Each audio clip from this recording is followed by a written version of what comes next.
Police প্রশাসনের পোশাক পরিবর্তন করা হয়েছে, কিন্তু পুলিশের চরিত্রগুলো আজও পরিবর্তন হয়নি। আজকের মিরপুর 10 নম্বরে একটি ঘটনা দেখে সত্যি আমি হতভম্ব। সিএনজি গাড়িকে আটক করেছে সার্জেন্ট ট্রাফিক। এই সার্জেন্ট আর ট্রাফিক এরা দুইজনে মিলে ওই লোকটার সাথে যা করলো। ট্রাফিকের সাথে আমরা কথা বললাম, তিনি ট্রাফিকও না, তিনি হচ্ছে রেকারের ড্রাইভার। আমাকে যেটা বললো, একটা কথা একবার দুইবার বললেই আমার মাথা গরম হয়ে যাবে, মাইর শুরু করি। আমার প্রশ্ন হচ্ছে যে এরা কি আসলেই পুলিশ? এরা কি জনগণের বন্ধু নাকি জনগণের শত্রু? এমন ভাব লইছে আর এমন ভাবে কথাবার্তা মনে করেন বলতে শুরু করছে, উনি এই দেশের যে জনগণের টাকায় যে ওনার বেতন হয় এই জিনিসটা উনি ভুলে গেছেন।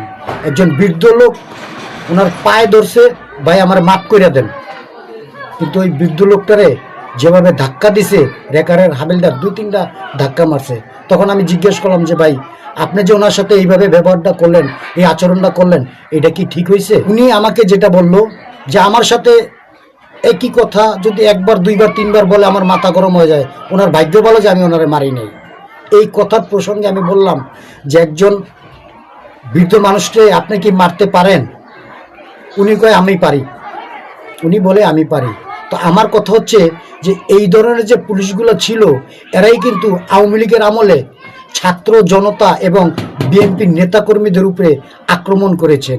বিএনপির চেয়ারম্যান জনাব তারেক রহমান সাহেব, আপনি এইগুলো নজরে রাখবেন, আপনার এমপি মন্ত্রীদের এগুলো নজরে রাখতে বলবেন। ভেবেন না যে আমি আপনাদেরকে উপদেশ দিচ্ছি, কিন্তু আমার চোখে এই জিনিসটা খারাপ লাগছে।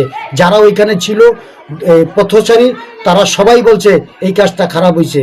এই যে সার্জেন্ট ট্রাফিকের একটা হেনস্থার শিকার ড্রাইভাররা, এই জিনিসগুলোকে বন্ধ করতে হবে। এই যে মানুষকে নিপীড়ন করা, এই জন্যই কিন্তু শেখ হাসিনার অনেক বদনাম হয়েছিল এবং ছাত্র জনতার গণ অভ্যুত্থানে তিনি দেশ ছেড়ে পালিয়েছে। যারা এই ধরনের মায়েরমুখী আচরণ করে, যে সমস্ত প্রশাসন, তাদেরকে চিহ্নিত করে চাকরি থেকে বরখাস্ত করা হোক।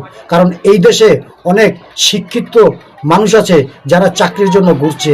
উনি বলতেছে যে আমি 2000 সাল থেকে 26 বছর, এই 26 বছর উনি বলে চাকরি করে, কিন্তু ওনার আচরণ দেখে মনে হলো যে উনি আওয়ামী লীগের একজন সৈনিক ছিল।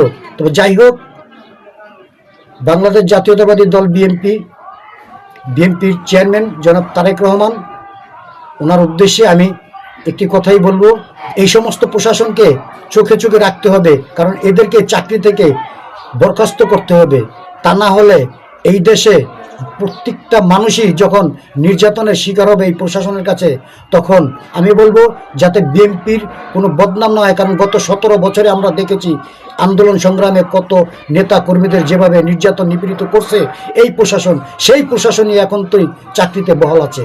কিন্তু এই প্রশাসনের দিকে নজর রাখতে হবে, এদের লিস্ট করতে হবে, তারপর এদেরকে বরখাস্ত করতে হবে। কারণ মায়ের মুখে আচরণ যে সমস্ত প্রশাসন করে তাদেরকে চিহ্নিত করতে হবে। কারণ মানুষ এখন সচেতন হয়ে গেছে, মানুষ সব কিছু বুঝে। তাই এই ভিডিওটা আমি তৈরি করলাম। আসসালামু আলাইকুম।